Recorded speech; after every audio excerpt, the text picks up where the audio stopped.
नमस्कार दोस्तों, स्वागत है आपका आज की कक्षा में। दोस्तों, आज का हमारा जो टॉपिक है वह समास का टॉपिक है और इस क्लास में हम समास के विषय में चर्चा करेंगे। देखिए, समास की हम बात करते हैं तो समास का जो टॉपिक है उस समास के टॉपिक से आपका जो पेपर होना है उसमें कम से कम 7 या 8 प्रश्न देखने को मिलते हैं। तो आप ये तो समझ गए होंगे कि समास का जो टॉपिक है वो अपने लिए कितना महत्वपूर्ण है, क्योंकि इसमें कम से कम 7, 8, 9 तक के प्रश्न आपको यहाँ देखने को मिल जाते हैं। और अधिक से अधिक की हम बात करें तो 9 तक प्रश्न देखने को मिलते हैं और कम से कम बात करें तो 7 प्रश्न जो हैं वो इस टॉपिक से आपके पेपर में देखने को आपको मिलेंगे। तो चलिए स्टार्ट करते हैं, अपने टॉपिक की ओर बढ़ते हैं। हमारा जो टॉपिक है वह है आज का समास।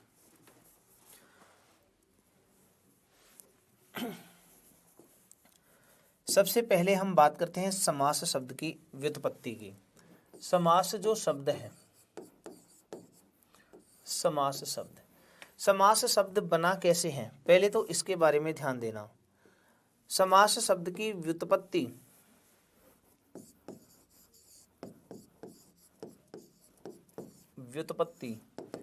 व्युत्पत्ति मतलब निर्माण। समास शब्द कैसे बना है, तो समास की व्युत्पत्ति के विषय में आप ध्यान देंगे। सम उपसर्ग पूर्वक असुक्षेपणे धातु में घय प्रत्यय के योग से शब्द बना है कौन सा? समास। यहाँ जो असुक्षेपणे धातु की हम बात करें तो असु जो धातु है उसी का शेष रहता है क्या? अस। इसका मतलब आप ऐसे भी कह सकते हैं, सम उपसर्ग पूर्वक अस धातु में घय प्रत्यय के योग से शब्द बना है कौन सा? समास। ये आप ध्यान रखेंगे। अगर आपको ऑप्शन में अस और असु दोनों मिलती है, समास शब्द में धातु आपसे पूछे और अस और असु दोनों मिल जाए तो प्राथमिकता हम देंगे किसको? असु को। असुक्षेपणे से ये असु धातु है जिसका फिर उपदेश अज अनुनासिक इत सूत्र है, उसके अनुसार अनुनासिक उ की इत संज्ञा होकर फिर तस्य लोपे से लोप होकर के अस शेष रहता है। तो दोनों एक साथ आ जाए तो असु है, वरना असु या अस जो भी मिल जाए वो आपका आंसर हो जाएगा। तो सम उपसर्ग पूर्वक अस धातु में घय प्रत्यय के योग से शब्द बना हुआ है समास। और समास का यदि शाब्दिक अर्थ हम बात करें तो शाब्दिक अर्थ होता है इसका संक्षिप्तीकरणम। समास का जो शाब्दिक अर्थ है वो क्या है? संक्षिप्तीकरण। ठीक है। फिर उसके बाद यदि समास शब्द की हम परिभाषा की हम बात करें तो समास शब्द की जो परिभाषा है, व्याकरण सम्मत जो इसमें अर्थ निकाला जाता है वो सरल सी यही है, समसनम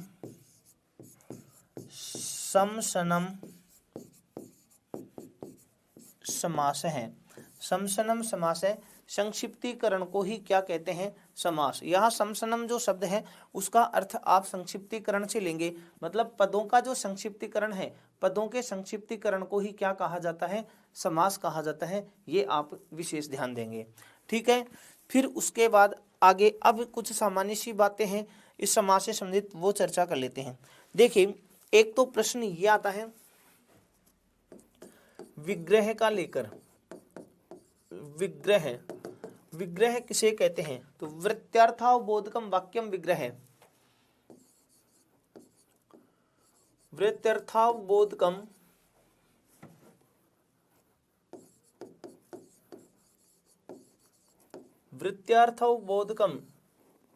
वाक्यम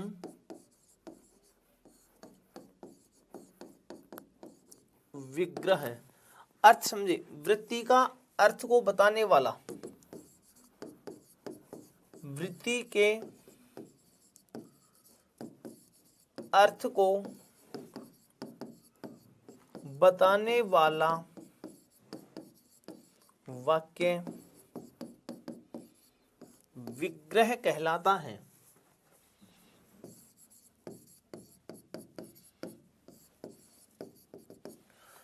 वृत्ति के अर्थ को बताने वाला जो वाक्य है वो ही क्या कहलाता है? विग्रह कहलाता है। अब यहाँ पर हम बात करे थे वृत्ति के अर्थ को। अब के सर ये वृत्ति क्या होती है, वृत्ति का अर्थ क्या होता है? तो एक बार ध्यान रखना, यहाँ वृत्ति का अर्थ मतलब सीधा सा अर्थ आप ये निकाल लीजिए कि सामासिक पद जो होता है और उस सामासिक पद का जो अर्थ होता है, उस सामासिक पद के अर्थ को बताने के लिए ही, सामासिक पद के अर्थ को बताने के लिए ही जो वाक्य लिखा जाता है वह आपका विग्रह कहलाता है। ठीक है, और ये जो विग्रह है वो दो प्रकार का होता है। विग्रह कितने प्रकार का होता है भाई, तो ध्यान रखना, विग्रह हमेशा दो प्रकार का माना जाता है। तो विग्रह के भेद, विग्रह के भेद, विग्रह के जो भेद हैं आप कहेंगे वे होते हैं दो। देखो सरल भाषा में तो आप ये समझ लें, कोई भी सामासिक पद है, उस सामासिक पद का अर्थ बताने के लिए जिस वाक्य का हम प्रयोग करते हैं वो विग्रह होता है, सीधा सा अर्थ, ये ध्यान रखें। फिर विग्रह के भेद, विग्रह के भेद होते हैं वो दो होते हैं। एक तो होता है लौकिक, एक तो होता है लौकिक विग्रह और दूसरा होता है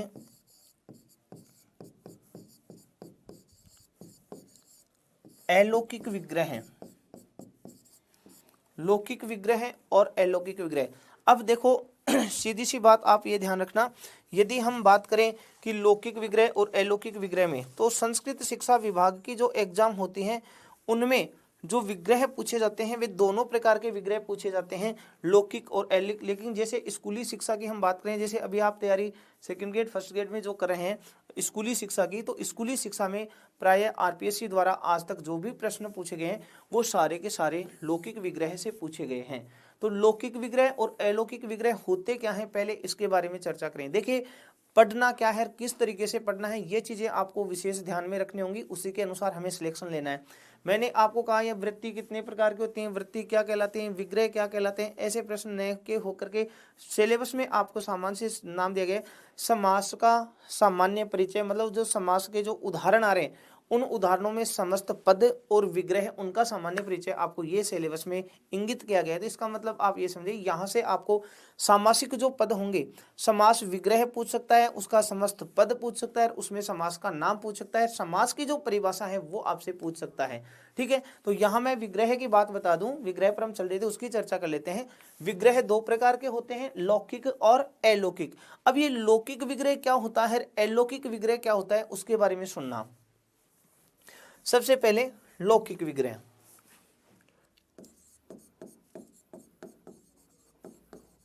लौकिक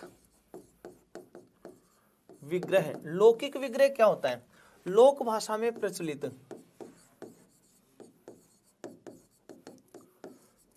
लोक भाषा में प्रचलित विग्रह, ऐसे समझ लीजिए, लोक भाषा में प्रचलित या लौकिक संस्कृत में जो प्रचलित विग्रह हैं उसको हम कहेंगे लौकिक विग्रह।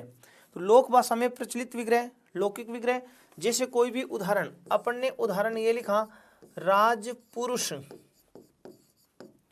ये हिंदी का शब्द लिख रहा हूं मैं, राजपुरुष, और हिंदी भाषा में लौकिक भाषा, अगर हम हिंदी भाषा की बात करें तो आप इसका ऐसे लिखेंगे राजा का पुरुष, ये हिंदी में है। लेकिन अगर इसकी हम संस्कृत बात करें, जैसे अपन ने ये लिख दिया राजपुरुष है, ये शब्द लिख दिया, अब इसका विग्रह क्या होगा, राज्ञ है पुरुष है। तो इस विग्रह को आप कहेंगे कौन सा, लौकिक विग्रह। ये लोक भाषा में प्रचलित जो विग्रह है वह विग्रह कहलाएगा लौकिक विग्रह। फिर अलौकिक विग्रह,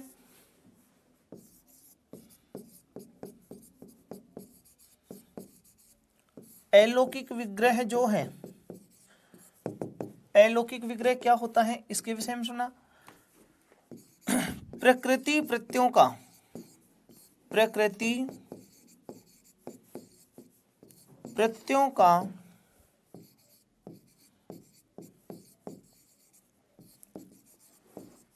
उल्लेख करते हुए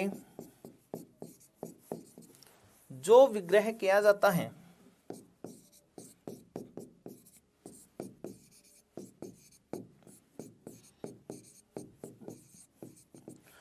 प्रकृति प्रत्ययों का उल्लेख करते हुए जो विग्रह किया जाता है उसे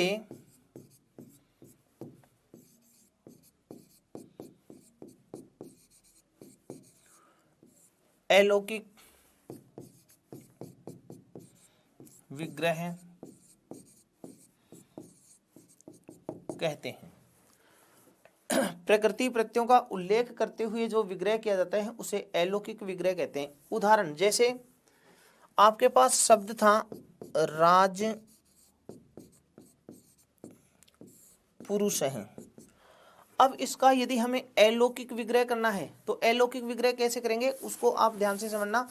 जो आपने लौकिक विग्रह किया है, समझ लो, जो लौकिक विग्रह किया है उसी लौकिक विग्रह में कौन सी विभक्ति कौन सा वचन आ रहा है तो उसी विभक्ति वचन का प्रत्यय अलग निकाल लीजिए। जैसे सुप प्रत्ययों की बात करते हैं, तिंग प्रत्ययों की बात करते हैं ना, तो राग्यह में मूल शब्द क्या है? राजन, और विभक्ति कौन सी है? षष्ठी एक वचन। तो सुप प्रत्यय, जब अपने संज्ञा प्रकरण का टॉपिक पढ़ा था उस संज्ञा प्रकरण के टॉपिक में सुप प्रत्ययों की उल्लेख की थी। 21 प्रत्यय हैं, सु औ जस, अम औट सस, टा भ्याम भिस, गे भ्याम भ्यास, ngसी भ्याम भ्यास, ngस ओस आम, गी ओस सुप। तो षष्ठी एक वचन में आता ngस, ठीक है। तो यहाँ षष्ठी एक वचन है तो मूल शब्द लिखो पहले। तो मूल शब्द तो कौन सा हो गया? राजन, ठीक है। उसके बाद षष्ठी एक वचन है तो लिख दीजिए ngस, षष्ठी एक वचन वाला। फिर उसके बाद में मूल शब्द कौन सा है? पुरुष। मूल शब्द हो गया कौन सा? पुरुष। अब पुरुष में प्रथमा एक वचन है तो प्रथमा एक वचन वाला प्रत्यय डाल दीजिए सु। ये इसका जो है वह विग्रह हो गया कौन सा? अलौकिक विग्रह। अलौकिक विग्रह, ये अलौकिक विग्रह हो गया, ठीक है। इसी प्रकार जैसे एक दो एग्जाम्पल और भी दे दूं। मान लीजिए मैं आपके सामने एक उदाहरण लिख रहा हूं, सुख प्राप्त है। एक उदाहरण आ गया जैसे नख भिन्न है, ठीक है। अब आपने इस रूप में लिख दिया सुखम प्राप्त है, और आपने लिख दिया सुख अम प्राप्त सु, ये तरीका। तो ये जो विग्रह है वह तो है कौन सा? लौकिक विग्रह है, और ये जो हो जाएगा वह हो जाएगा कौन सा? अलौकिक विग्रह। इस उदाहरण को भी आप समझ लीजिए। सुखम में द्वितीय विभक्ति एक वचन है, प्राप्त है में प्रथमा एक वचन। अगर द्वितीय एक वचन तो सुख अम, और प्रथमा एक वचन है तो प्राप्त सु। जैसे मान लीजिए इसका उदाहरण लिख रहा हूं मैंने ये लिख दिया नखई भिन्न है, एक तो ये लिख दिया, और दूसरा लिख रहा हूं मैं नख। अब तृतीय बहुवचन है ना नखई में, तृतीय बहुवचन है तो फिर आप तृतीय बहुवचन वाला रूप जोड़ दिए भिस। फिर आगे है भिन्न, प्रथमा एक वचन है सु, नख भिस भिन्न सु। तो ये जो नखई भिन्न है वह तो हो गया कौन सा? लौकिक विग्रह है, और ये हो जाएगा कौन सा? अलौकिक विग्रह। ऐसे तो विग्रह कितने प्रकार के होते हैं? दो प्रकार के होते हैं, लौकिक विग्रह और अलौकिक विग्रह। ये दो प्रकार के विग्रह होते हैं, ठीक है भाई। इस तरीके से आप यहाँ पहचान लेंगे। फिर उसके बाद आगे एक चर्चा और करते हैं। फिर हम पढ़ते हैं समास के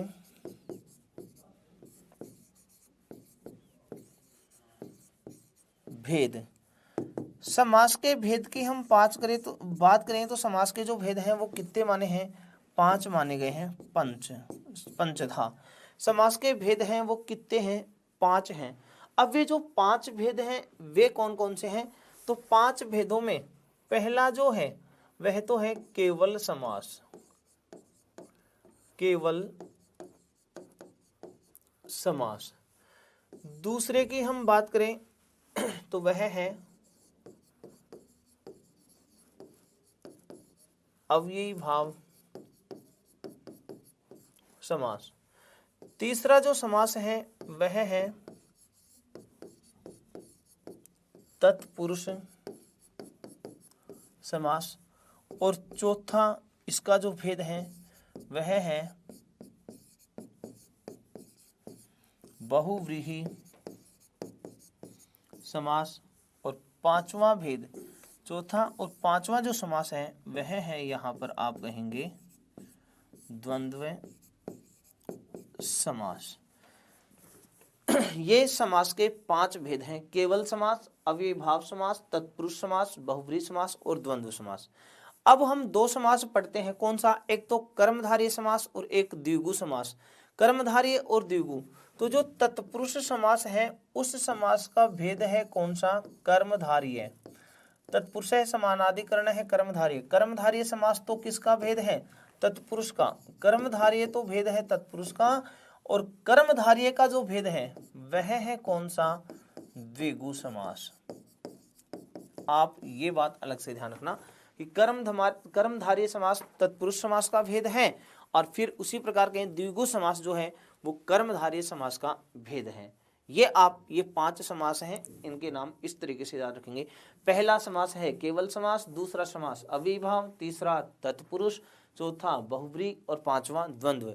कर्मधारय तत्पुरुष का भेद और द्विगु कर्मधारय का भेद, ये आप इनके नाम याद रखेंगे। ठीक है, ये तो हो गए अपन सामान्य से 5 समासों की बात। अब यदि हम पद की प्रधानता की बात करते हैं कि पद की प्रधानता के आधार पर समास के कितने भेद हैं, तो देखिए जहां पद प्रधान होगा वहां समास की हम बात करें तो पद की प्रधानता के आधार पर जो समास के भेद माने गए हैं वो हैं कितने, 4। पूर्व पद प्रधान, उत्तर पद प्रधान, उभय पद प्रधान, अन्य पद प्रधान, ऐसे कहें। तो इस बात को आप ये भी कह सकते हैं कि पद की प्रधानता के आधार पर, पद की प्रधानता के आधार पर समास के 4 भेद। अब जो समास के 4 भेद हैं इनमें अपन एक तो कहते हैं अव्ययी भाव, अव्ययी भाव समास।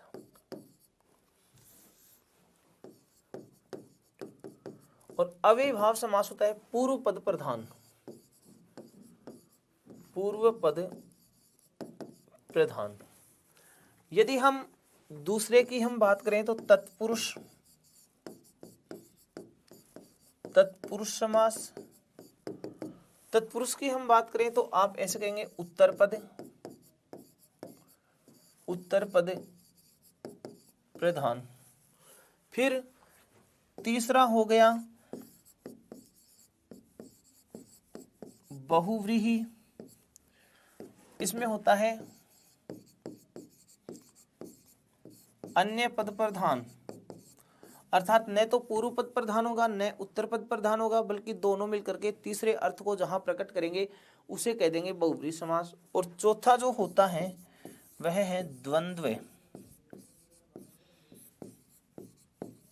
द्वंद्व समास। और ये जो द्वंद्व समास है यह होता है उभय, उभय पद प्रधान। ठीक है, तो पद की प्रधानता के आधार पर 4 भेद माने गए हैं। पूर्व पद प्रधान अव्ययीभाव, पूर्व पद प्रधान है अव्ययीभाव होगा, उत्तर पद प्रधान है तत्पुरुष होगा, अन्य पद प्रधान है बहुव्रीहि हो जाएगा, और उभय पद प्रधान है वो होगा कौन सा, द्वंद्व समास। ये बात है। ठीक है, अब यहाँ एक समास में विशेष तथ्य की बात और कर लेते हैं। एक बात नोट के रूप में आप ध्यान रखना इसको, यदि समास के किसी सूत्र में तृतीया विभक्ति से युक्त, तृतीया विभक्ति से युक्त पद हो, समास में, समास के किसी सूत्र में तृतीया विभक्ति से युक्त पद हो तो वह उत्तर पद के रूप में लिखा जाता है तथा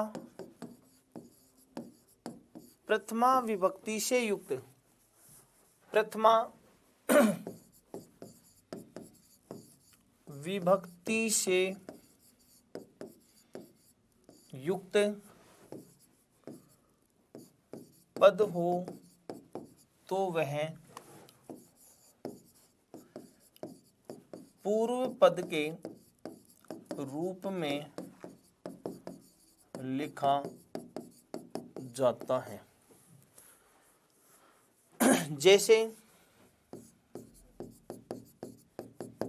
जैसे कोई भी उदाहरण, मान लीजिए मैंने एक उदाहरण लिख दिया, संख्या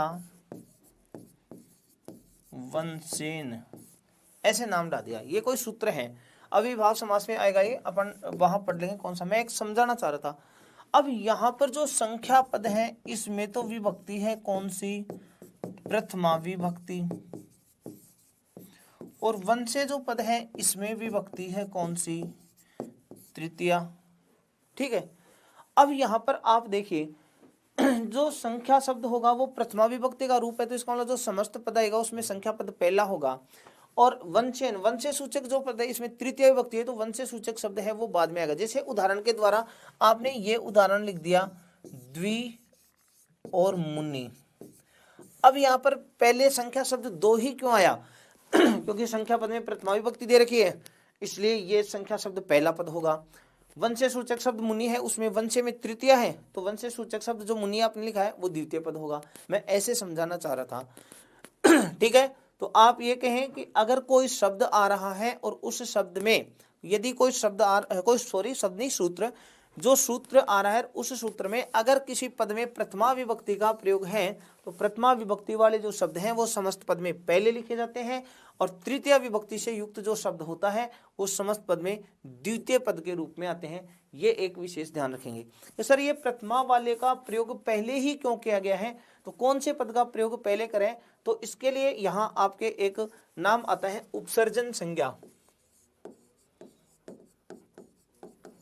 उपसर्जन संज्ञा मतलब किस पद का प्रयोग पहले होता है इसके लिए। तो इसकी जो उपसर्जन संज्ञा सूत्र है वो ये है, प्रथमा निर्दिष्ट समास उपसर्जनम। प्रथमा निर्दिष्ट समास उपसर्जनम, यदि समास में प्रथमा से निर्दिष्ट किया गया जो शब्द है, प्रथमा से निर्दिष्ट किया गया जो शब्द है उसकी उपसर्जन संज्ञा होती है। और प्राग उपसर्जनम,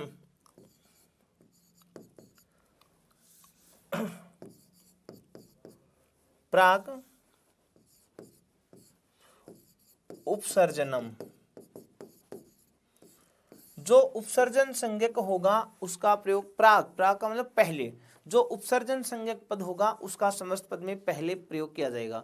ठीक है, तो उपसर्जनम पूर्वम उपसर्जनम ऐसे भी कह सकते हैं, आप इसको ऐसे कह दो, पूर्वम उपसर्जनम,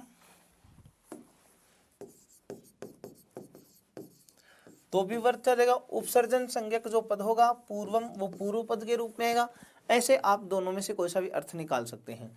ठीक है, तो अपन ये बात कह रहे थे कि प्रथमा से निर्दिष्ट, प्रथमा निर्दिष्ट पद की समास में उपसर्जन संज्ञा होती है, उपसर्जन संज्ञा होती है। और उपसर्जन संज्ञक पद का, उपसर्जन संज्ञक पद का समस्त पद में पहले प्रयोग किया जाता है, मतलब पूर्व पद के रूप में प्रयोग होता है। ये आप विशेष ध्यान रखेंगे। ये सामान्य सी बातें हैं, समास को लेकर के कुछ संक्षिप्त बातें हैं, ये आप विशेष ध्यान रखेंगे। बाकी जो फिर है, जो प्रत्येक हम जो समास के बारे में चर्चा कर रहे हैं, उन समासों को हम सूत्रों वाइज पूरी डिटेल से पढ़ेंगे। सबसे पहले वापस से संक्षिप्त में रिपीट करते हैं कि सम उपसर्ग पूर्वक अस धातु में घ प्रत्यय के योग से शब्द बनता है समास। समास की परिभाषा की हम बात करें तो समसनम समास है। समास के भेदों की बात करते हैं, समास के भेद 5 होते हैं। केवल समास, अव्ययीभाव समास, तत्पुरुष समास, बहुव्रीहि समास, फिर उसके बाद में कहें आप द्वंद्व समास। ठीक है। फिर पद की प्रधानता के आधार पर समास के 4 भेद माने गए। पूर्व पद प्रधान समास, उत्तर पद प्रधान समास, अन्य पद प्रधान समास जो है, और उभय पद प्रधान। विग्रह की हम बात करें तो वृत्त्यार्थ और बोधगम वाक्यम विग्रह, वृत्ति के अर्थ को बताने वाला वाक्य ही विग्रह कहलाता है। मतलब समस्त पद का जो समस्त पद जो अपन ने लिखा है उसका क्या अर्थ होता है, उसको बताने के लिए जिस वाक्य का प्रयोग किया जाता है वह वाक्य ही विग्रह कहलाता है। फिर विग्रह के भेदों की बात करें तो विग्रह के भेद 2 होते हैं, लौकिक विग्रह और अलौकिक विग्रह। लोक भाषा में प्रचलित जो विग्रह है वह लौकिक विग्रह कहलाता है, और सामान्यतः प्रकृति प्रत्ययों का उल्लेख करते हुए जो विग्रह किया जाता है वह अलौकिक विग्रह कहता है। उपसर्जन संज्ञा की हम बात करें तो प्रथमा निर्दिष्ट समास उपसर्जनम, अर्थात सूत्र में कोई सूत्र लिखा गया है, उस सूत्र में प्रथमा विभक्ति से निर्दिष्ट जो पद है उसकी उपसर्जन संज्ञा होती है। और पूर्वम उपसर्जनम या प्राग उपसर्जनम, उपसर्जन संज्ञा का जो पद होगा उसका समस्त पद में पहले प्रयोग होगा। मतलब सीधी भाषा में आप ये याद रख सकते हैं इसको कि सूत्र में प्रथमा विभक्ति से जो पद, प्रथमा विभक्ति युक्त जो पद है उसको आप पहले पद के रूप में रखेंगे, और तृतीय विभक्ति से युक्त जो पद होगा उस पद को आप उत्तर पद के रूप में प्रयुक्त करेंगे। ये सामान्य सी अपने समास को लेकर के कुछ संक्षिप्त सी चर्चा की है। अब अपने जो समास हैं उनमें से प्रत्येक समास को हम डिटेल के साथ पढ़ेंगे। तो सबसे पहले हम अव्ययी पद की प्रधानता के आधार पर है तो केवल समास जो है ना, पहला समास केवल समास, उसको हम सबके लास्ट में पढ़ेंगे। तो सबसे पहले हम बात करते हैं अव्ययी भाव समास की। अव्ययी भाव समास से स्टार्ट करते हैं, ठीक है। तो सबसे पहले अपना समास है अव्ययी भाव समास।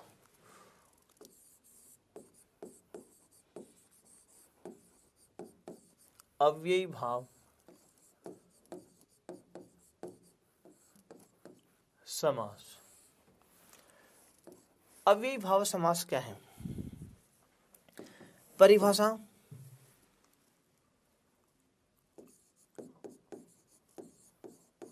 प्रायण पूर्व पद प्रधानों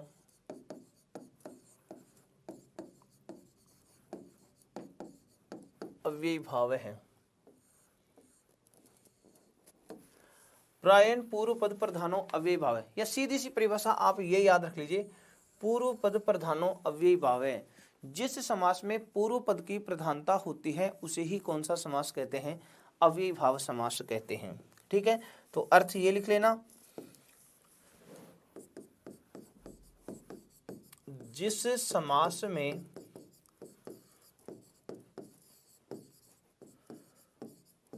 पूर्व पद के अर्थ की,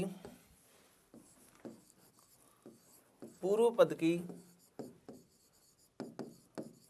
प्रधानता होती है उसे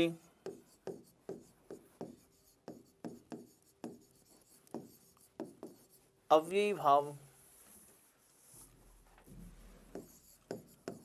समास कहते हैं। उसे अव्ययी भाव समास कहते हैं, ये ध्यान रखेंगे।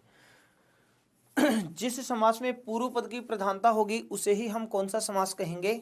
अव्ययी भाव समास कहेंगे। ठीक है, ये तो रही बात इसकी अव्ययी भाव समास की परिभाषा की। अब सबसे पहले हम बात कर लें इसकी पहचान की कि अव्ययी भाव समास कहाँ होता है, फिर उसके बाद में इनके जो अलग अलग जो सूत्र हैं, अलग अलग जो नियम हैं उनकी चर्चा करेंगे। तो अब बात करते हैं हम इसकी पहचान। पहचान, अव्ययी भाव समास की पहचान, कि कैसे पहचाने कि वो अव्ययी भाव समास है कि नहीं। तो नंबर 1, पूर्व पद उपसर्ग या अव्यय। यहां पर जो आपको उपसर्ग दिखाई देगा उस उपसर्ग को भी आपको क्या मानना है? अव्यय ही मानना है। बट सिर्फ ये तो उपसर्ग नाम तो मैं इसलिए लिख रहा हूं ताकि हमें याद रह जाए कि वो उपसर्ग के रूप में भी दिखाई दे सकता है, ठीक है ना। बाकी आप इसको उपसर्ग नहीं मानेंगे, अव्यय ही मानेंगे। तो पहला पद अव्यय ऐसे भी कह सकते हैं। तो पूर्व पद उपसर्ग या अव्यय, उत्तर पद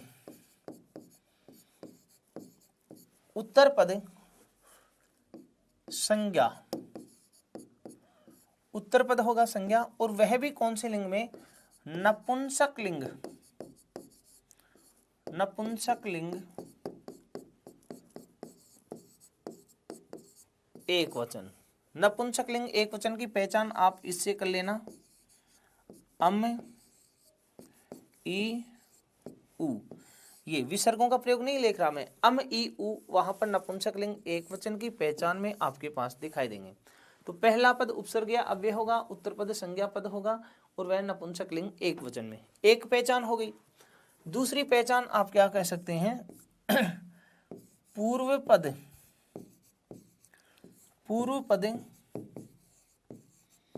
संख्यावाची, पूर्व पद संख्यावाची होगा। तो उत्तर पद जो है, उत्तर पद नदी का नाम या नदी शब्द या मुनि वंश सूचक,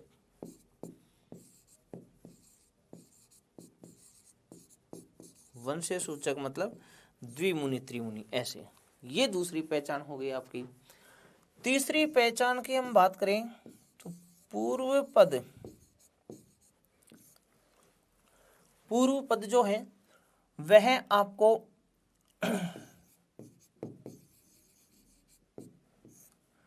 संख्या पद मिलेगा, उत्तर पद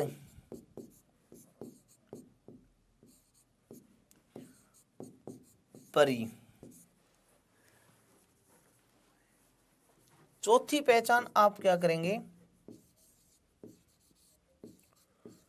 पूर्व पद यदि कोई संज्ञा है, पूर्व पद अगर संज्ञा पद है तो उत्तर पद आपको मिलेगा प्रति। पूर्व पद संज्ञा पद है तो उत्तर पद आपको जो है वो प्रति मिलेगा, उत्तर पद प्रति, ये आपको मिल जाएगा, ठीक है ना। और विशेषण के साथ में अगर नदी का नाम मिल जाए, विशेषण के साथ यदि नदी का नाम मिल जाए, जैसे पांचवी पहचान, अन्य पद के अर्थ में पूर्व पद विशेषण, उत्तर पद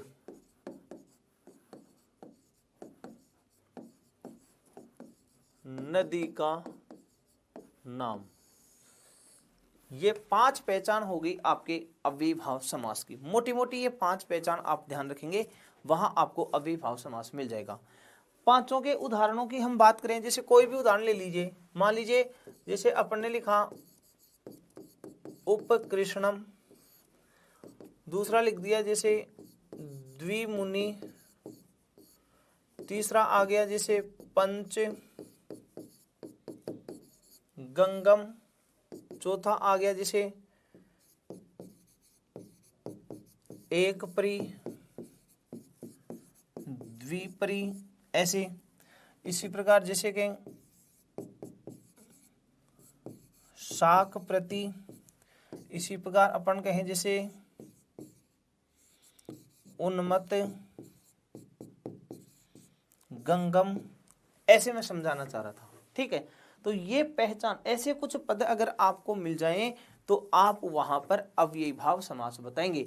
अब अपन ने जो पहचान लिखी थी वो पहचान इनमें ढूंढ लो। उपसर्ग या अव्यय के रूप में है, संज्ञा पद है नपुंसक लिंग का एक वचन, फिर संख्या शब्द आ गया वंश सूचक मुनि शब्द, संख्या शब्द आ गया नदी का नाम, संख्या शब्द है उत्तर पद के रूप में परी, संज्ञा पद है, उत्तर पद के रूप में प्रति मिल गया।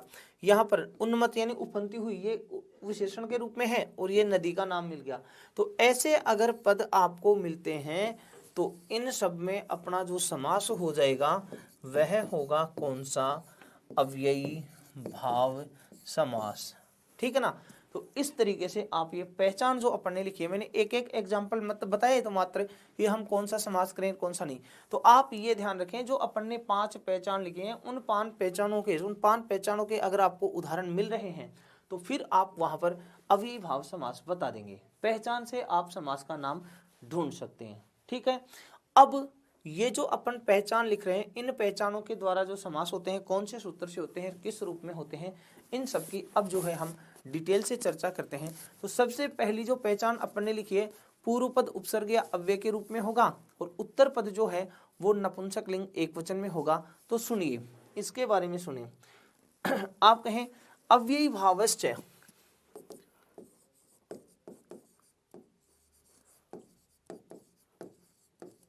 अव्ययी भावश्च ये सूत्र कहता है, अव्ययी भावश्च सूत्र कहता है कि अव्ययी भाव समास में,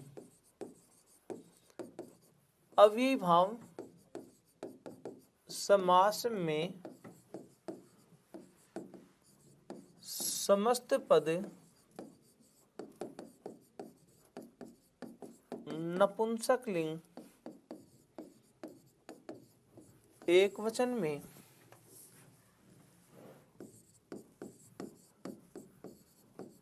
होता है। अव्ययी भाव समास में जो समस्त पद है वो कौन सी लिंग में होता है, नपुंसक लिंग के एकवचन में। और देखिए अव्ययी भाव समास में समस्त पद को हम अव्यय की संज्ञा भी देते हैं, फिर अव्याद आप सुपह से आप कहें उसमें जो विभक्ति होती है उसका लोप हो जाता है। ठीक है। तो सीधा सा आप याद रखें नपुंसक लिंग कौन से वचन में, एक वचन में। नपुंसक लिंग एक वचन को कैसे बनाना है, अगर किसी शब्द के अंत में ए या आ जाए तो उसका हम क्या कर देंगे, अम कर देंगे। अगर किसी शब्द के अंत में ई अथवा ई आ रहा है तो उसका हो जाएगा छोटी ई, और किसी शब्द के अंत में ऊ अथवा ऊ या फिर ओ अथवा औ आ रहा है तो उसका कर देंगे छोटा ऊ, और किसी शब्द के अंत में अगर री आता है तो उसका कर देंगे रम। ठीक है ना। ये ध्यान रखेंगे अपन, ये नपुंसक लिंग की पहचान की बात होगी। तो इसका मतलब आपको अम, ई, उ और रम में भी तो अम दिखाई दे रहा है ना, ऐसे आपको मिलेंगे वो नपुंसक लिंग हो जाएगा। जैसे उदाहरण के द्वारा, जैसे मान लीजिए मैंने ये लिख दिया उप कृष्ण, अब कृष्ण में क्या आ गया ए, तो आप क्या कर देंगे उपकृष्णम। ठीक है। जैसे मैंने कहा अधि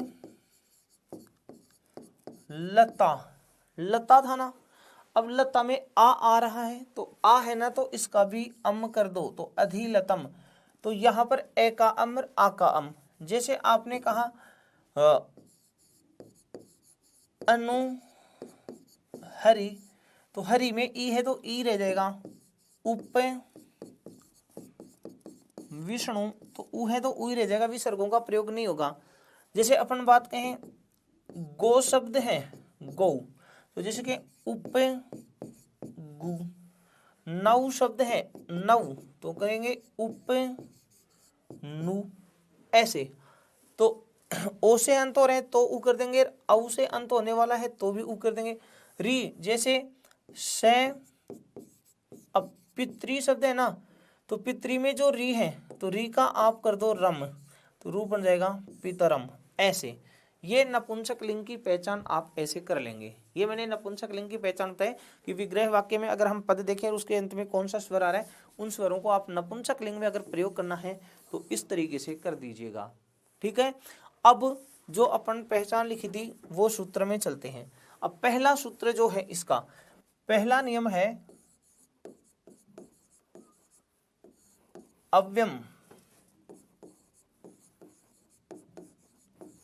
विभक्ति समीप समृद्धि व्यर्ध्य अर्थ भाव अत्यासंप्रति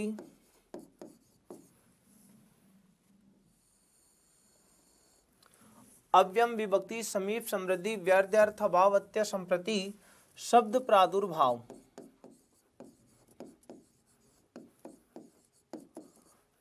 प्रादुर्भाव फिर आगे क्या होगा पश्चात यथानुपूर्वे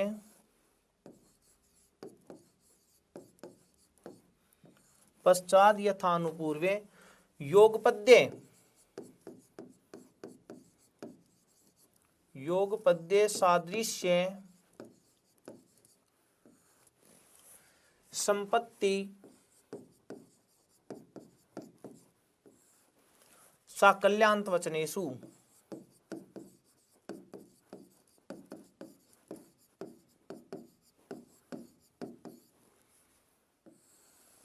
ये वाला पहला नियम है। अव्यम विभक्ति समीप समृद्धि व्यर्थ भावत्य संप्रति शब्द प्रादुर्भाव पश्चात यथा अनुपूर्व योगपद्य सादृश्य संपत्ति साकल्यान्त वचनेषु। ये पहला नियम है आपके अव्ययीभाव समास का। ठीक है, अब देखो इसमें क्या क्या है। सबसे पहले लिखा है अव्यम, इसमें प्रथमा विभक्ति का प्रयोग है। अव्यम अव्यय अव्यानी फलम फले फलानी। तो अव्यम तो प्रथमा, इस सूत्र में प्रथमा विभक्ति का प्रयोग अव्यय में है, तो प्रथमा निर्दिष्ट समास उपसर्जनम, तो अव्यय जो है वो पहले पद के रूप में होगा यहाँ पर। ठीक है, फिर आगे ये जो शब्द रखे देखो, संपूर्ण सारे शब्द एक ही सिरोरेखा में है और लास्ट वाला पद सप्तमी का बहुवचन है। इसका मतलब ये जो सिरोरेखा में है वो जो शब्द है वो दूसरे पद के रूप में होंगे। अब यहाँ पर आप ये कहें कि अव्ययी भाव समास में अव्यय जो होता है, अव्ययी भाव समास में हम बात करते हैं अव्यय की। ठीक है,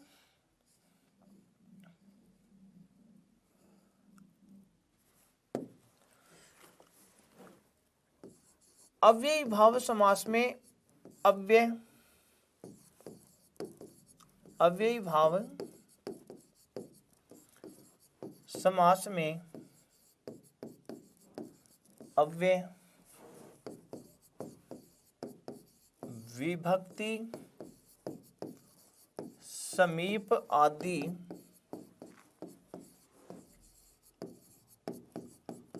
सोलह अर्थों में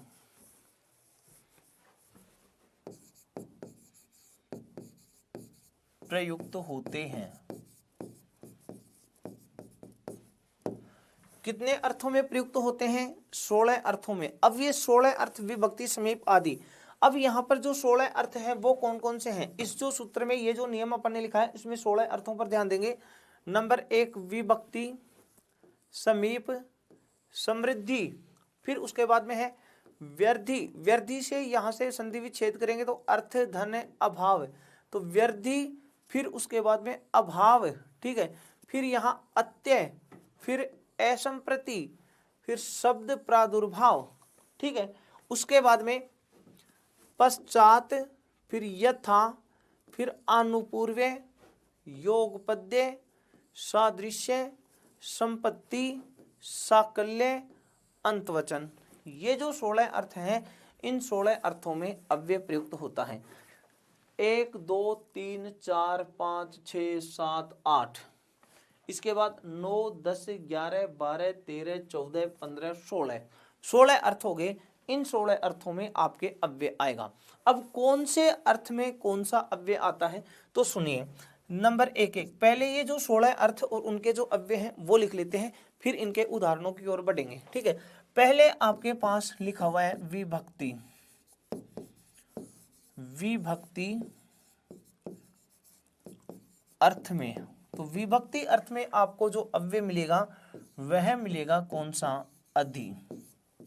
अधि उपसर्ग मान लीजिए। नंबर 2, तो विभक्ति अर्थ में तो कौन आएगा? अधि। दूसरा आपके लिखा हुआ है कौन सा? समीप। तो समीप अर्थ में होगा कौन सा? उप। समीप अर्थ में कौन आ जाएगा? उप आएगा। नंबर 3 की बात करते हैं, फिर लिखा है विभक्ति समीप, उसके बाद में समृद्धि।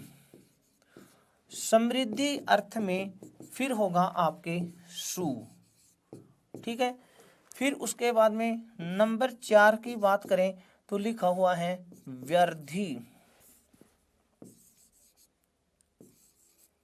व्यर्धी, व्यर्धी मतलब विनाश। व्यर्धी अर्थ में जो मिलेगा वह मिलेगा आपको दुर, या फिर मिल जाएगा आपको दुष्। दुर या दुष् है वो व्यर्थी अर्थ में। ठीक है। उसके बाद पांचवें अर्थ की हम बात करें तो फिर लिखा है अभाव। अभाव अर्थ में, अभाव अर्थ में मिलना है निर या फिर निस। निर या निस, ये अभाव अर्थ में आएंगे। फिर उसके बाद छठा है वो लिखा हुआ है यहाँ अत्य। अत्य का अर्थ होता है विध्वंस या विनाश, नाश। तो अत्य अर्थ में जो मिलेगा वह अव्यय मिल जाएगा अपन को यहाँ अति। फिर सातवां जो अर्थ दे रखा है वो दे रखा है असंप्रति। असंप्रति, असंप्रति अर्थ में जो अव्यय मिलना है वह मिलेगा यहाँ पर आपको अति। ठीक है। फिर उसके बाद आठवें की हम बात करें, आठवां जो अर्थ है वह दे रखा है शब्द प्रादुर्भाव। शब्द प्रादुर्भाव, शब्द प्रादुर्भाव अर्थ में, शब्द प्रादुर्भाव अर्थ में जो अव्यय आना है वह आएगा आपके इति। कौन सा आएगा? इति। यहाँ अति है, यहाँ इति आएगा। फिर उसके बाद आगे की हम बात करते हैं। उसके बाद दे रखा है पश्चात। पश्चात, पश्चात अर्थ में जो अव्यय मिलेगा वह मिलेगा अपन को यहाँ कौन सा? अनु। ये पश्चात अर्थ में अनु मिलेगा। ठीक है। उसके बाद आगे की चर्चा करते हैं। दसवां जो अर्थ है, दसवां यहाँ पर आपके पास दिया गया है कौन सा? यथा। और यथा जो है वो चार अर्थों में आते हैं। योग्यता, वीप्सा, योग्यता, वीप्सा, पदार्थानतिवृत्ति, पदार्थानतिवृत्ति, सादृश्यानि,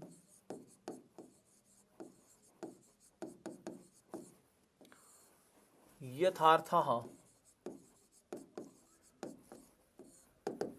ये मतलब आप ऐसे समझें, यथा जो अव्यय है, यथा अव्यय चार अर्थों में, कितने अर्थों में? चार अर्थों में प्रयुक्त होता है। यथा अव्यय चार अर्थों में प्रयुक्त होता है। अब वे जो चार अर्थ हैं वे कौन कौन से हैं? यहाँ देखो, एक तो लिखा है योग्यता, एक लिखा है वीप्सा, एक लिखा है पदार्थानतिवृत्ति और एक लिखा है सादृश्य। मतलब ये था अव्यय भी कितने अर्थों में आएगा? चार में। अब ये जो चार अर्थ हैं वो इस रूप में है। पहला जो अर्थ है वह तो दे रखा है योग्यता। योग्यता के लिए आपको यथा के स्थान पर प्रयोग मिलेगा किसका? अनु का। दूसरा जो अर्थ दे रखा है वह है वीप्सा। वीप्सा मतलब पुनर्कथन, पुनरावृत्ति मान लीजिए, बार बार कहने की इच्छा। मतलब आप यहाँ पर कहें वीप्सा के अर्थ में मिलेगा आपको कौन? प्रति। तीसरा जो अर्थ है वह यह है पदार्थानतिवृत्ति। पदार्थानतिवृत्ति मतलब पद के अर्थ से बढ़कर के नहीं, उल्लंघन न करके, मतलब अनुसार। और पदार्थानतिवृत्ति अर्थ जहां निकलेगा वहां आपको स्वयं खुद मिल जाएगा कौन? यथा। और चौथा इसका जो अर्थ है, चौथा जो इसका अर्थ है वह है कौन सा? सादृश्य। और यहाँ सादृश्य अर्थ में आपको मिलेगा से, जो कि शेष रहता है किसका? सह का। अब वो कैसे रहता है? तब यहाँ पर आता है अव्यय भावे चाकाले। अव्यय भावे चाकाले मतलब कालवाची शब्दों को छोड़ करके, कालवाची शब्दों को छोड़ करके फिर सह अव्यय का यदि समास हो तो सह का केवल सह शेष रहता है। सूत्र आपका यहाँ मिलता है अव्यय भावे चाकाले से। ये सूत्र है अव्यय भावे चाकाले से सह का से शेष, ठीक है ना। ये अपन जब इस प्रसंग में आएंगे तब वहां अपन इसकी चर्चा कर लेंगे। तो ये यथा के अपने पास कितने अर्थ हो गए? 4। अब जो 10वां अर्थ था वो यथा हो गया। फिर उसके बाद आगे की हम चर्चा करें। अगला जो अर्थ आपको मिला था वह है अनुपूर्व्य, 10वां 11वां जो अर्थ है नंबर 11 अर्थ अनुपूर्व्य, पूर्व के क्रमानुसार। जैसे अनुपूर्व्य अर्थ की हम बात करें, अनुपूर्व्य अर्थ, तो अनुपूर्व्य अर्थ में आपको जो अव्यय मिलेगा वह मिल जाएगा यहां अनु। फिर उसके बाद योगपद्य, योगपद्य अर्थ में अपन को जो अव्यय मिलना है योगपद्य अर्थ में वह भी आपको मिलेगा स, ये भी सह का ही शेष रहेगा। फिर उसके बाद में 13वां जो अर्थ है वह है सादृश्य, सादृश्य, और सादृश्य अर्थ में फिर से वही मिल जाएगा आपको स या सह। अब देखिए जो 10वां अपन ने यथा अव्यय पढ़ा था उस यथा अव्यय का भी चौथा अर्थ सादृश्य था और यहाँ पर भी सादृश्य। तो उस सादृश्य में और इस सादृश्य में क्या अंतर है ये हम डिटेल से कर लेंगे। जहां यथा का सादृश्य अर्थ हम पढ़ रहे हैं वो मुख्य अर्थ में प्रयुक्त होता है और यहाँ हम सादृश्य जो अर्थ पढ़ रहे हैं वो गौण अर्थ में, मतलब सह मुख्य अर्थ में और सह गौण अर्थ में, ये इस रूप में प्रयुक्त होते हैं। मुख्य अर्थ में भी सादृश्य और गौण अर्थ में भी सादृश्य। फिर हमें पता कैसे चलेगा कि ये मुख्य अर्थ है कि गौण अर्थ है, इसकी चर्चा जो है जैसे ही हम इन शब्दों को पढ़ेंगे, इन अर्थों को विग्रह में लाएंगे, तब वहां विग्रह से आपको पहचान करा देंगे कि किस तरीके से आपको वहां पर गौण अर्थ निकालना है या मुख्य अर्थ निकालना है। इसलिए अपन जब इनको पढ़ेंगे तब अपन इनकी डिटेल से चर्चा करेंगे। यहाँ तो सिर्फ और सिर्फ हम इतना ही करें कि जो 16 अर्थ हैं वे कौन से हैं और कौन से अर्थ में कौन से अव्यय का प्रयोग होता है। तो ये हो गया अपना 13वां अर्थ सादृश्य। उसके बाद आगे वाला 14वां जो अर्थ है संपत्ति, ये समृद्धि का ही सूचक पद है संपत्ति, लेकिन संपत्ति अर्थ में जो अव्यय मिलेगा आपको वो मिल जाएगा सह, सह का फिर से सह शेष। फिर उसके बाद 15वां जो अर्थ है वह मिलेगा साकल्य, साकल्य का मतलब सब कुछ, साकल्य का अर्थ है सबको साथ में लेकर के सब कुछ, ठीक है। तो साकल्य अर्थ में भी फिर अपन को वही मिलना है सह, ठीक है।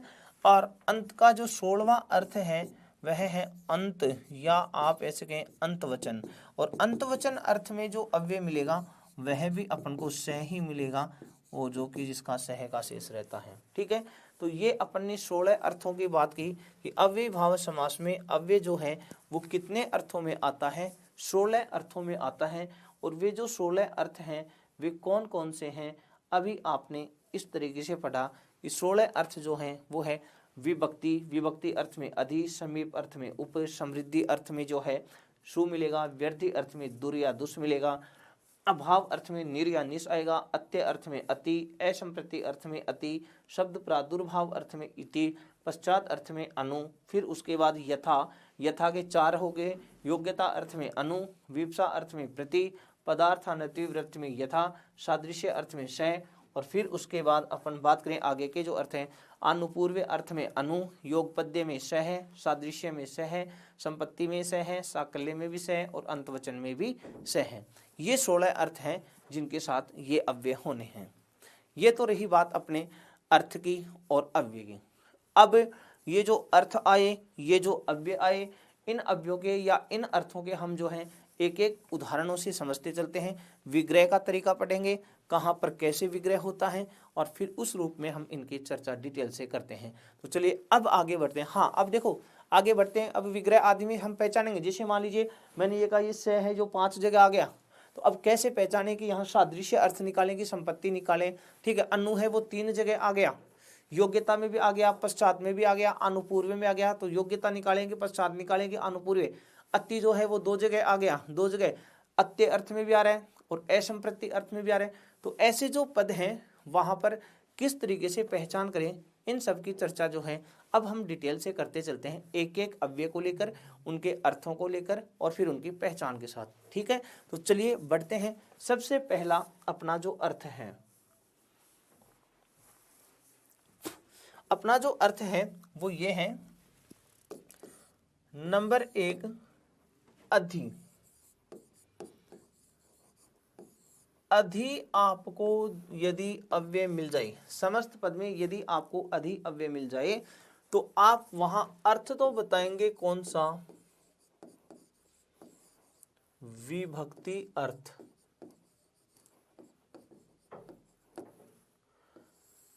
अधि आपको मिलेगा वो कौन से अर्थ में मिलेगा, विभक्ति अर्थ में मिलेगा। अब यहां पर विभक्ति से तात्पर्य सप्तमी विभक्ति के अर्थ को लेकर के, क्योंकि अधि जो है वो में या पर अर्थ में आता है और में पर अर्थ जो है वो सप्तमी विभक्ति के लिए प्रयुक्त होता है। इसका मतलब सीधा सा तरीका एक और बता दूं, अगर आपको इसका विग्रह करना है तो विग्रह कैसे करेंगे। विग्रह की बात सुनिए, जहां अधि जुड़ा हुआ मिले तो विभक्ति अर्थ निकालना है, तो विग्रह क्या होगा, तो याद रखो विग्रह में उत्तर पद में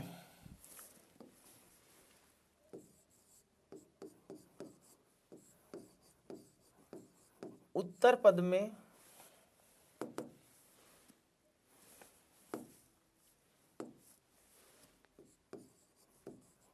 उत्तर पद में सप्तमी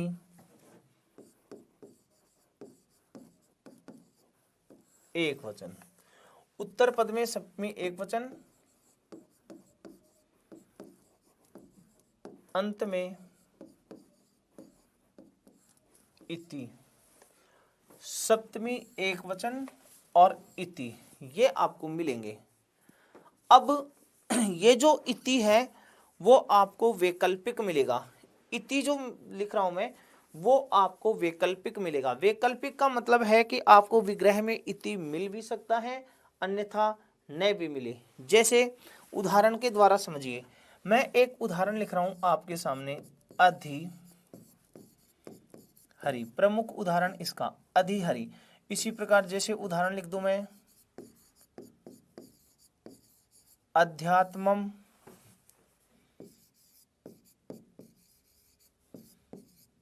अधिलतम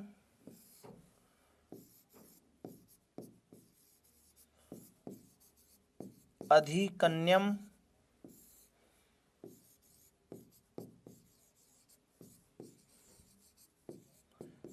अधिखट्वम, ऐसे उदाहरण आ गए। ठीक है, अब देखो अपने पास जो पहचान आई है, पहले तो आप वो पहचान करिए कि यहाँ पर पहचान वाला जो अपने लिखा था वो तरीका आया कि नहीं आया। ठीक है, अभी देखो हरि, ई अम आ रहा है, तो ई उ अम आया है और पहले अधि उपसर्ग के रूप में आ रहा है जो अव्यय है। अब यहाँ पर ऐसी पहचान तो होगी कि यहाँ पर अपने समास कौन सा है, वो अव्ययीभाव समास है।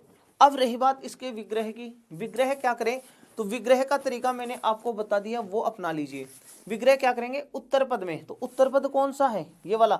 अरे अधि उपसर्ग या अव्यय है तो अव्यय के तो रूप बदलते ही नहीं है ना, अव्यय के तो रूप बदलते ही नहीं है। इसका मतलब ये हो गया कि जो आप ये करेंगे, जो रूप बदल रहा है तो जो लास्ट वाला उत्तर पद जो आ रहा है उसमें विभक्ति कर दो। विभक्ति करेंगे तो कौन सी करनी है, सप्तमी एक वचन। अब हरि का सप्तमी एक वचन क्या बनता है, हरऊ। हरि का सप्तमी एक वचन क्या बन गया, हरऊ। और आगे अंत में क्या लिख देना है आपको, इति। इति का प्रयोग करेंगे तो अपने पास हो गया हरऊ इति, ये इसका समास विग्रह, हरऊ इति। अब ये जो इति है ना, इति वो आपको मिल भी सकता है और न भी मिले, ये कोई जरूरी नहीं है, वैकल्पिक जुड़ता है। चाहे तो हम इसको इति को जोड़ सकते हैं, अन्यथा नहीं। अब सर हम जोड़े कि नहीं जोड़े, तो आपके जो पेपर में जो ऑप्शन होंगे उन ऑप्शनों के आधार पर आसानी से उत्तर चुन लेंगे। तो वो दोनों नहीं देगा, सप्तमी के साथ इति दे भी सकता है, न भी दे, लेकिन याद ये रखना अधि मिल जाए तो सप्तमी वाला आपका आंसर होगा। ये तो हो गया इसका लौकिक विग्रह। अब अलौकिक विग्रह में क्या होता है, सुनना। अलौकिक विग्रह में ये होता है हरि, ठीक है। अब आगे क्या है, सप्तमी एक वचन है तो सप्तमी एक वचन वाला प्रत्यय लिख दीजिए अंगी। अब ये जो इति है वो किसकी जगह लिख रहे हो, अधि की जगह, तो यहां आ जाएगा अधि, हरिंगी अधि। अब कि सर अधि में उपसर्ग जोड़ सकते हैं, सॉरी प्रत्यय जोड़े तो सु, अधि सु ये भी होता है, लेकिन अव्यादाप सुपह जो मैंने सूत्र बताया उससे सु जो विभक्ति आ रही है उसका लोप हो जाएगा, इसलिए आपको अलौकिक विग्रह है वो ये मिल जाएगा हरिंगी अधि।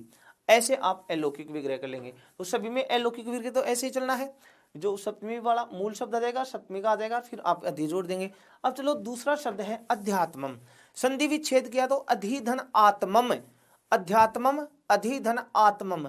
अब आत्मम जो शब्द है वो आत्मन से बना है, तो यहां पर आप ऐसे लिखेंगे आत्मन, आत्मन शब्द है, और आत्मन शब्द का शब्द रूपों में चलो, नकारांत शब्द है, हलंत वाला है, तो छोटी ई की मात्रा लगा दो तो आत्मनी, आत्मनी ये इसका हो गया, और फिर आगे आपको मिल जाएगा इति, तो आत्मनगी अधि। अधिलतम, लतम जो शब्द है वो लता से बना है, तो लता का सप्तमी कर दो लतायाम, लतायाम, आगे इति। इसी प्रकार अधिकन्यम, तो आगे आप क्या करेंगे कन्यायाम, फिर आगे कर देंगे क्या इति। अधिखट्वम, तो शब्द है खटवा, तो खटवायाम, आगे क्या कर देंगे इति। ऐसे तो विभक्ति अर्थ में आप इस तरीके से करेंगे, एक एक को पहचान लीजिए। यहाँ पर मैंने आपको बता दिया है कि अधि आपको मिलते ही आप जो है वहाँ सप्तमी के साथ कर देना, मतलब उत्तर पद जो आया है उसमें सप्तमी विभक्ति कर दो, और पहले पद के रूप में जो अधि था उसकी जगह आप क्या लिख देंगे इति लिख देंगे। ये हो गया अपना पहला अधि जो विभक्ति अर्थ में है। नंबर दो की बात करते हैं। दूसरा है आपके सामने उप। नंबर 2 उप। उप जो है वो कौन से अर्थ में, समीप अर्थ में, समीप अर्थ में। विग्रह, यहां विग्रह आपको कैसे करना है, तो विग्रह में ध्यान देना, उत्तर पद जो होगा, उत्तर पद में षष्ठी एक वचन, उत्तर पद में षष्ठी एक वचन, अंत में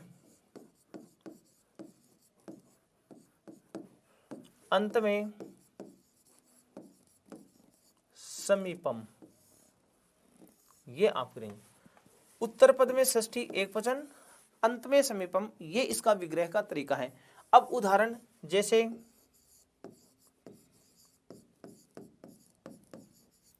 उपकृष्णम, उपनदम,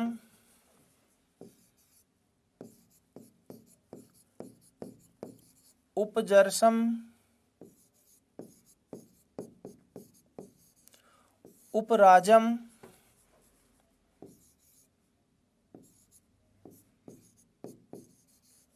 उपचर्म या उपचर्मम। ठीक है, अब देखो अपन क्या कर रहे हैं इसी प्रकार उपगिरम या उपगिरी,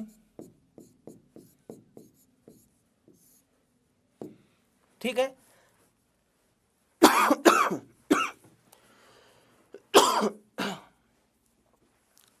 यहां अपन इन शब्दों की बात करें तो आपने क्या कहा, उत्तर पद जो आ रहा है उस उत्तर पद में आप षष्ठी विभक्ति का प्रयोग कर दीजिए। जैसे कृष्ण, तो आप यहां कर देंगे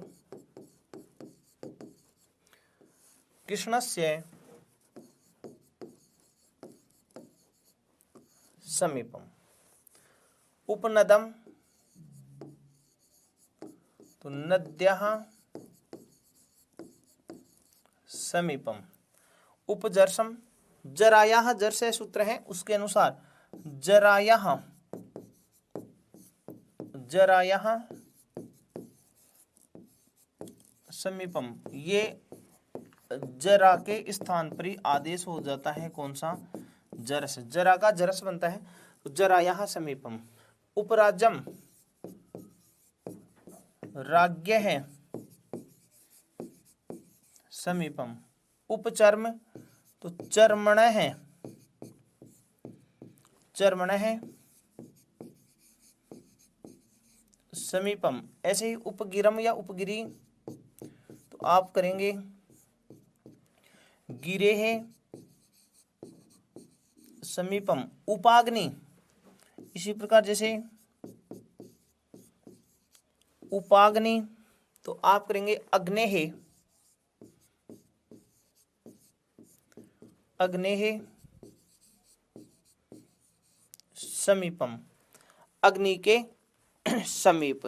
ठीक है, इस तरीके से आप यहाँ इनकी पहचान कर लेंगे। तो अपन ने ये कहा यदि अव्ययी भाव समास में हमें पूर्व पद उपसर्ग या अव्यय के रूप में मिले और उत्तर पद नपुंसक एक लिंग में मिले तो अव्ययी भाव समास होगा। फिर अर्थों की बात करें तो अधि मिल जाए तो विभक्ति अर्थ होगा, और उप जो मिल जाए तो फिर वहाँ अर्थ आ जाएगा कौन सा, समीप अर्थ। ठीक है, तो आज की ये जो क्लास ही है इसमें अपन इतना ही पढ़ेंगे। आगे की जो क्लास होगी उस क्लास में इस अव्ययी भाव समास के बाकी के जो अव्यय हैं, अर्थ हैं, उनकी चर्चा करेंगे। जय हिंद, जय भारत।